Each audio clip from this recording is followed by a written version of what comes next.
देखिए अब हम फ्यूचर टेंस का लास्ट टेंस पढ़ने जा रहे हैं, future perfect continuous tense. Future perfect continuous tense में सभी बच्चे कंफ्यूज रहते हैं टाइम में। किसमें? टाइम में कि निश्चित समय और अनिश्चित समय में सिंस आएगा कि फॉर आएगा। अनिश्चित समय के लिए हम क्या लगाते हैं? यूज करते हैं हम फॉर का। किसका यूज करते हैं? फॉर का यूज करते हैं। तो आइए इसको समझते हैं। सबसे पहले हम फ्यूचर परफेक्ट कंटिन्यूअस टेंस की पहले पहचान समझ लेते हैं कि इस टेंस की पहचान क्या होती है। तो आइए इसकी पहचान सबसे पहले समझ लेते हैं। इस टेंस के वाक्यों के अंत में क्या आता है? रहा होगी, रही होगी, रहा होगा और तथा साथ साथ में समय भी दिया रहता है जो निश्चित समय और अनिश्चित समय होता है। इसको भी समझ लेंगे। काफी बच्चे कंफ्यूज रहते हैं निश्चित समय कैसे याद करें और अनिश्चित समय कैसे याद करेंगे। और इस टेंस की जो हेल्पिंग वर्ब होती है, हेल्पिंग वर्ब होती है विल हैव बीन और शैल हैव बीन होती है। विल हैव बीन का प्रयोग हम सभी सब्जेक्ट आई और बी को छोड़कर और शैल हैव बीन का प्रयोग हम आई और बी के साथ में करते हैं। कंटिन्यूअस की जितने भी टेंस आ जाएंगे उन सभी टेंस में हम वर्ब की चौथी फॉर्म यानी कि आईएनजी फॉर्म का प्रयोग करेंगे। इतनी बात आपको पता होनी चाहिए। अब इसके बाद हम अफर्मेटिव, नेगेटिव और इंट्रोगेटिव सेंटेंस के रूल और उसके एग्जाम्पल बनाना सीखते हैं। तो सबसे पहले सीखने से पहले हमें इसका रूल और टाइम अच्छे तरीके से मालूम होना चाहिए। देखिए अफर्मेटिव का जो सेंटेंस होता है उन सभी सेंटेंस में सबसे पहले क्या आता है? हमारा सब्जेक्ट यानी अफर्मेटिव सेंटेंस यानी असर्टिव सेंटेंस। असर्टिव सेंटेंस में अफर्मेटिव अलग और नेगेटिव अलग। तो इन दोनों सेंटेंस में हमारा सबसे पहले क्या आता है? सब्जेक्ट, उसके बाद वर्ब, फिर ऑब्जेक्ट। अब जो वर्ब आती है सबसे पहले क्या आएगी? हमारी हेल्पिंग वर्ब, उसके बाद आती है हमारी मेन वर्ब जो हमारे द्वारा क्रिया की जाती है। अफर्मेटिव का जो सेंटेंस होते हैं सबसे पहले आएगा सब्जेक्ट, उसके बाद आएगी हेल्पिंग वर्ब क्या है? विल हैव बीन और शैल हैव बीन। तो विल और शैल मैंने एक साथ लिख दिया और हैव बीन और हैव बीन दोनों एक साथ है, मतलब बराबर, तो हमने बाद में लिख दिया हैव बीन। उसके बाद मेन वर्ब के साथ आईएनजी फॉर्म, उसके बाद ऑब्जेक्ट है। उसके बाद हमारा आता है सिंस या फॉर। सिंस और फॉर, उसके बाद टाइम, फिर अदर। सिंस और फॉर आता है हमारा टाइम के अकॉर्डिंग। अगर टाइम हमारा निश्चित होगा तो सिंस लगाएंगे और टाइम अगर हमारा अनिश्चित होगा तो फॉर लगाएंगे। अब इसके आगे हम निश्चित और अनिश्चित समय सबसे पहले समझ लेते। देखिए निश्चित समय का मतलब होता है हमें एज्यूम टाइम मालूम होना चाहिए कि हाँ ये टाइम हमें पक्का मालूम है, तो वो हमारा क्या होगा? निश्चित। अनिश्चित समय में ना हमें टाइम पता नहीं होता है कि कौन सा टाइम है, लेकिन हमें ये मालूम होना चाहिए कि हाँ समय दिया गया है। निश्चित समय में अगर आएगा टाइम हमारा तो हम उसके साथ क्या लगाएंगे? सिंस। किसके लगा देंगे? सिंस। और अनिश्चित समय आएगा तो क्या लगाएंगे? फॉर लगाएंगे। इसमें अब टाइम को समझते बारी बारी से। जैसे हमारा दिया गया है बजे, बजे को समझिए। जैसे कि हमारी कोचिंग रहती है 3 बजे, तो मैंने बताया 3 बजे कोचिंग है, तो निश्चित समय मालूम चल गया 3 बजे पीएम का हमें 3 बजे कोचिंग जाना है। लेकिन कोचिंग होती कितने की? 1 घंटे की, 2 घंटे की। अगर हमें घंटा बोल दिया जाए कि 2 घंटे की कोचिंग है, तो 2 घंटे मुझे ये नहीं मालूम है कि किस समय की 2 घंटे कोचिंग है, तो घंटा हमारा क्या हो गया? अनिश्चित समय, और निश्चित समय क्या हो गया? बजे। उसी प्रकार जैसे सन दिया गया है, समझ पाओगे? बजे मतलब टाइम बता देना और घंटा मतलब टाइम को भी बताना। जैसे 2 घंटे, तो घंटे मुझे नहीं मालूम है, वही बता देंगे 3 से 5, 2 घंटे मालूम चल गए ना पीएम का। वैसे एएम का कोई भी 2 घंटे ले लो। तो बजे हो गया हमारा क्या? निश्चित, और घंटा हो गया अनिश्चित। बजे के साथ लगाएंगे हम क्या चीज? सिंस, और घंटे के साथ लगाएंगे फॉर। बजे के हमारे अंग्रेजी हो गया ओ क्लॉक और घंटे के हमारे हो गए आवर। ठीक।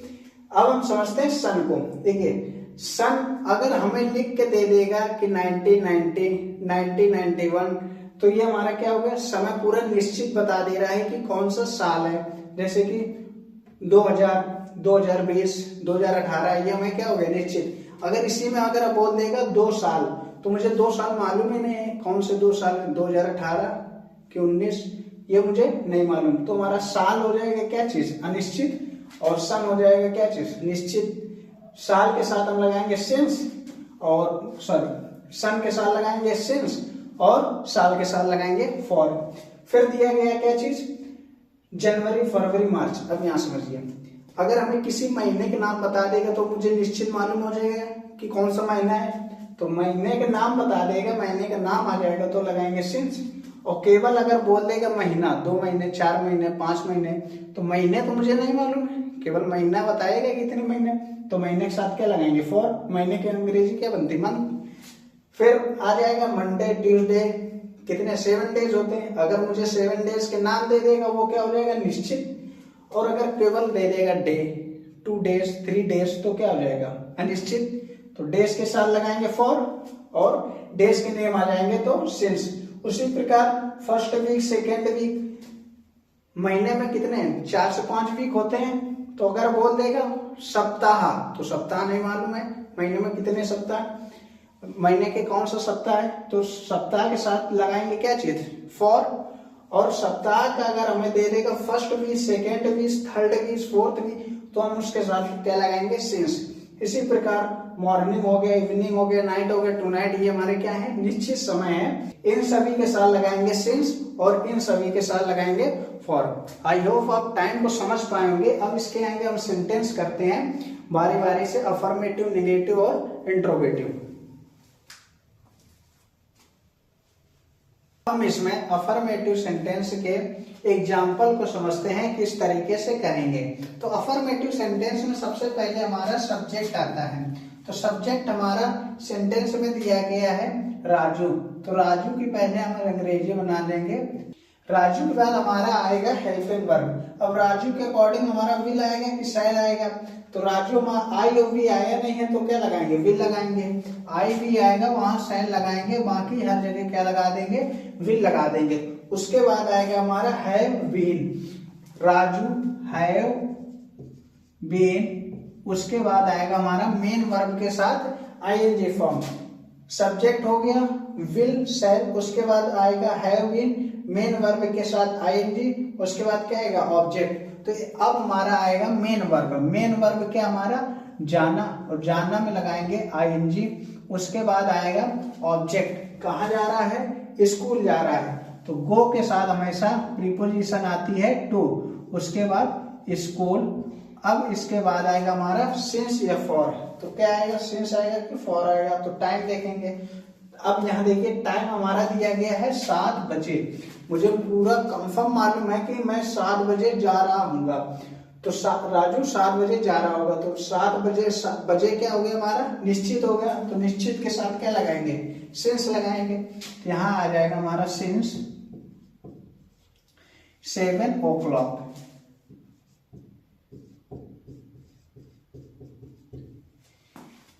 आप समझ पाएंगे। नेक्स्ट हमारा दिया गया है सुमित 2 घंटे से पाठ याद कर रहा होगा। तो सबसे पहले क्या आएगा हमारा सब्जेक्ट, तो लगाएंगे हम पहले सुमित। सुमित के बाद क्या आएगा हमारा विल या शैल। क्या आएगा विल आएगा क्योंकि आई और वी आया नहीं। उसके बाद क्या आएगा have been. Sumit will have been. उसके बाद क्या आएगा हमारा वर्ब की कौन सा फॉर्म थर्ड फॉर्म है आईएनजी फॉर्म। वर्ब क्या दिया गया है याद करना। तो लर्न माने क्या होता है याद करना। तो लर्न में आईएनजी बना देंगे लर्निंग। क्या याद कर रहा है पाठ। तो ऑब्जेक्ट में आ जाएगा लेसन। उसके बाद आएगा हमारा क्या चीज सिंस या फॉर। सिंस आएगा कि फॉर आएगा। पहले टाइम देखो। टाइम यहाँ दिया गया है 2 घंटे। मतलब मुझे बताया नहीं कि कौन से 2 घंटे हैं। तो घंटे हमारा क्या हो गया अनिश्चित। तो अनिश्चित के साथ क्या आता है फॉर। लेसन के बाद आ जाएगा फॉर। उसके बाद टाइम क्या दिया गया है 2 घंटे यानी कि 2 आवर।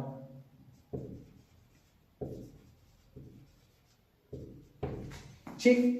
नेक्स्ट हमारा दिया गया है तुम रविवार को गांव जा रहे होगे। तो रहे होगे से पहचाने कौन सा है फ्यूचर। रहे होगे और समय दोनों दिया गया है। तो ये कौन सा है फ्यूचर परफेक्ट कंटिन्यूअस है। तो फ्यूचर परफेक्ट कंटिन्यूअस में अफर्मेटिव में सबसे पहले क्या आएगा सब्जेक्ट। तो सब्जेक्ट हमारा दिया गया है तुम। तो तुम के बनाए मैंने यू। अब यू के बाद आएगा क्या विल आएगा कि शैल आएगा। शैल आएगा सॉरी क्या आएगा विल आएगा। विल के बाद क्या आएगा हमारा have been. Have been going to village. उसके बाद सिंस या फॉर क्या आएगा, रविवार निश्चित है तो क्या लगाएंगे, सिंस। संडे, ठीक, समय क्या हो गया हमारा, संडे। नेक्स्ट दिया गया है, मैं सन 1990 से कानपुर में रह रहा हूँगा। तो मैं की क्या बनाएंगे हम, आई, सब्जेक्ट बन गया। अब क्या आएगा, विल की शैल, क्या आएगा, आई के अकॉर्डिंग आ जाएगा हमारा शैल। फिर हैव बीन। अब इसके बाद क्या आएगा, मेन वर्ब। मेन वर्ब क्या है, रहना, यानी कि लिव। लिव में ING form, living in Kanpur. कब से रह रहा है, 1990 से, यानी कि 1990 हमारा क्या है, निश्चित है, तो निश्चित के अकॉर्डिंग लगाएंगे हम क्या, सिंस 1990। आई होप आप अफर्मेटिव समझ पाएंगे। अब इसके आगे हम निगेटिव सेंटेंस समझते हैं। निगेटिव सेंटेंस में क्या, नॉट लगाना समझते हैं। तो नॉट कहाँ लगाएंगे हम, हेल्पिंग वर्ब के बाद लगाएंगे। और हेल्पिंग वर्ब क्या है, विल और शैल, यानी कि विल और शैल के बाद अब क्या लगा देंगे, नॉट लगा देंगे। जहां पर विल लिखा, यहाँ पर नॉट, यहाँ पर नॉट, यहाँ पर नॉट और यहाँ पर नॉट। तो इस तरीके से हम क्या निगेटिव सेंटेंस बना लेंगे। आइए उसके लिए एग्जाम्पल करते हैं। अब हम 2 नंबर में हेडिंग डालते हैं नेगेटिव सेंटेंस।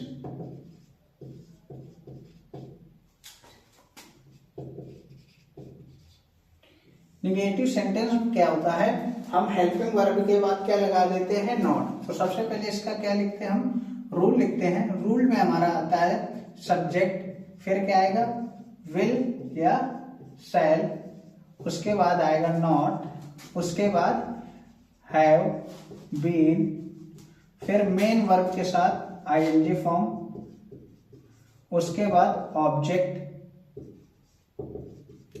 इसके बाद हमारा आता है सिंस या फॉर। सिंस, फॉर, उसके बाद आएगा टाइम, यानी कि समय, और फिर आ जाता है अदर। ठीक, इसके अकॉर्डिंग हम नेगेटिव सेंटेंस बनाएंगे। तो हम विल और शैल के बाद क्या लगा देंगे, नॉट लगा देंगे। एग्जाम्पल में पढ़िएगा, सब्जेक्ट यहां दिया गया है तुम, तो तुम क्या हम अंग्रेजी बना देंगे, यू। अब यू के बाद क्या आएगा, विल या शैल, क्या आ जाएगा, विल आ जाएगा, विल। फिर इसके बाद नॉट, हैव बीन, फिर क्या आएगा, मेन वर्ब की आईएनजी फॉर्म। मेन वर्ब क्या है यहां, जाना, तो गोइंग टू स्कूल। उसके बाद सिंस या फॉर, तो यहाँ 2 घंटे दिया गया है। 2 घंटे कैसा है, अनिश्चित समय, तो अनिश्चित समय के लिए लगाएंगे हम फॉर, और टाइम आ जाएगा हमारा 2 घंटे, यानी कि 2 आवर। ठीक, समझ पाएंगे आप नेगेटिव सेंटेंस। और एग्जाम्पल लिख देते हैं, जैसे कि बोलते हैं आई सेड नॉट, फिर क्या आ जाएगा हमारा, हैव बीन, मेन वर्ब, फिर क्या आती है, मेन वर्ब। मेन वर्ब मान लेते हैं क्या चीज, कुकिंग द फूड। अब सिंस या फॉर, कोई भी टाइम दे दीजिए, सिंस,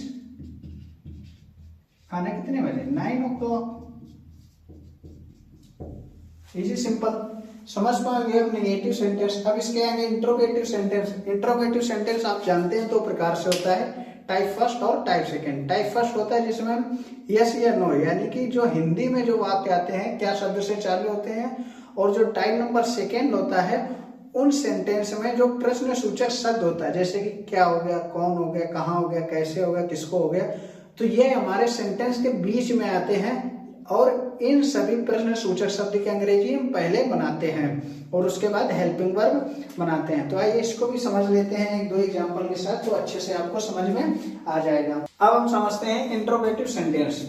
इंट्रोगेटिव सेंटेंस में सबसे पहले टाइप नंबर फर्स्ट देखते हैं। यस या नो वाले सेंटेंस बनते हैं जो हिंदी में क्या शब्द से चालू होते हैं और उस क्या शब्द की अंग्रेजी नहीं बनाते हैं, वाक्य की अंग्रेजी हेल्पिंग वर्ब से बनाते हैं।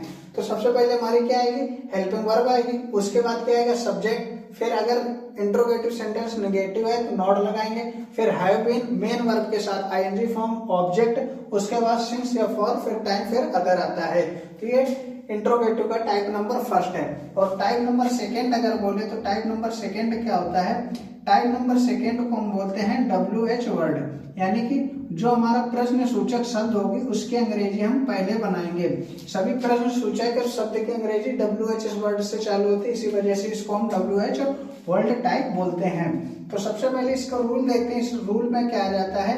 WH पहले आ जाता है, यानी कि उस प्रश्न सूचक शब्द की अंग्रेजी पहले बनाएंगे जो बीच में घुसा होगा। तो सबसे पहले क्या आएगा? WH word. फिर same to same type number first के तरीके लिख देंगे। टाइप नंबर फर्स्ट में फिर क्या आता है? विल या शैल। उसके बाद आएगा हमारा सब्जेक्ट। फिर क्या आएगा? नॉट। नॉट के बाद हैव बीन। फिर उसके बाद मेन वर्ब के साथ आईएनजी फॉर्म। मेन वर्ब के साथ आईएनजी फॉर्म। फिर आएगा ऑब्जेक्ट। ऑब्जेक्ट। फिर आएगा आपका सिंस या फॉर। सिंस फॉर किसके अकॉर्डिंग? टाइम के अकॉर्डिंग, निश्चित समय और अनिश्चित समय के अकॉर्डिंग आएगा। उसके बाद लास्ट में आएगा हमारा अदर। अब एग्जाम्पल देखते हैं दो, उसके बाद ये हमारा टेंस खत्म हो जाएगा। तो सबसे पहले एग्जाम्पल हम पढ़ते हैं। क्या? राधा 2 बजे से कपड़े धो रही होगी। और लास्ट में क्या आएगा? Question mark. तो इस सेंटेंस को देख के ना हमें पता चलता है कि ये इंट्रोगेटिव सेंटेंस है। पहला हमारा क्या शब्द से चालू है, इस वजह से ये हमारा टाइप नंबर फर्स्ट है। और दूसरे से हम पहचानने के लास्ट में हमें सभी सेंटेंस के लास्ट में ना क्वेश्चन मार्क दिया होगा, चाहे वो हिंदी में हो या इंग्लिश में सेंटेंस हो। क्या शब्द से चालू है तो इस क्या शब्द की हम अंग्रेजी नहीं बनाते, बाकी की अंग्रेजी हम हेल्पिंग वर्ब से चालू करेंगे। सबसे पहले विल या शैल आएगा। तो शैल हमारा यहाँ राधा दिया है गया है, तो राधा के अकॉर्डिंग हमारा क्या आएगा? विल आएगा। उसके बाद क्या आएगा? हमारा सब्जेक्ट। सब्जेक्ट हमारा क्या है? राधा। इसके बाद आएगा हमारा नॉट। हमारे ये सेंटेंस जो दिया गया है ये नेगेटिव नहीं है तो नॉट नहीं लगाएंगे। राधा के बाद आ जाएगा हमारा हैव बीन। उसके बाद मेन वर्ब के साथ आईएनजी। तो मेन वर्ब यहाँ क्या है? धोना। तो वाश मान्य हो जाता है हमारा धोना, आईएनजी फॉर्म लगा देंगे तो बन जाता है वॉशिंग। फिर आएगा ऑब्जेक्ट। ऑब्जेक्ट में क्या काम किया जा रहा है? कपड़े धुले जा रहे हैं, तो क्या हो जाएगा? The clothes. उसके बाद क्या आएगा? सिंस या फॉर। सिंस या फॉर। तो यहाँ पर दिया गया है 2 बजे, तो बजे हमारा कैसा है? निश्चित समय है, तो इसके अकॉर्डिंग क्या लगाएंगे? सिंस। सिंस। उसके बाद टाइम क्या दिया गया है? 2 o'clock। तो इस तरीके से हम ट्रांसलेट कर लेंगे फ्यूचर परफेक्ट कंटिन्यूअस टेंस के। आई होप आप समझ पाए होंगे।